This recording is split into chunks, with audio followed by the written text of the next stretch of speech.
Husband জান্নাতে যেন হুর না পায় এর জন্য করণীয় কি?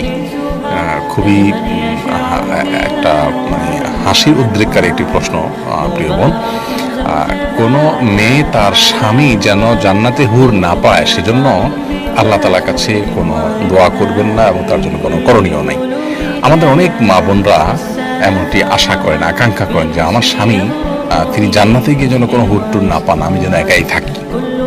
প্রিয় বোন আমার, আমি বিনয়ের সঙ্গে পেশ করতে চাই আপনার কাছে যে আপনি মনে করছেন এখন দুনিয়াতে যেরকম কোনো সতীন হলে আপনার জন্য সেটা অসহনীয় হয়, আপনি কষ্ট করেন, আপনার কাছে এটা সহ্য করার মতো হয় না। আখিরাতেও ব্যাপারটি এরকম থাকবে না। দুনিয়াতে আল্লাহ রাব্বুল আলামিন আমাদেরকে যেরকম রেখেছেন, আমাদের এই মেন্টালিটি আখিরাতে থাকবে না। আমরা যখন জান্নাতে যাব ইনশাআল্লাহ, তখন বরং হতে পারে যে আপনি এখন যেটাকে ভালো মনে করছেন এটাই আপনার কাছে খারাপ লাগবে। বিধায় আখিরাতের ওই জগৎটা সম্পূর্ণ ভিন্ন, পুনরায় আল্লাহ তাআলা সৃষ্টি করবেন আমাদেরকে, এবং সেটির সাথে দুনিয়ার কোনো মিল নেই।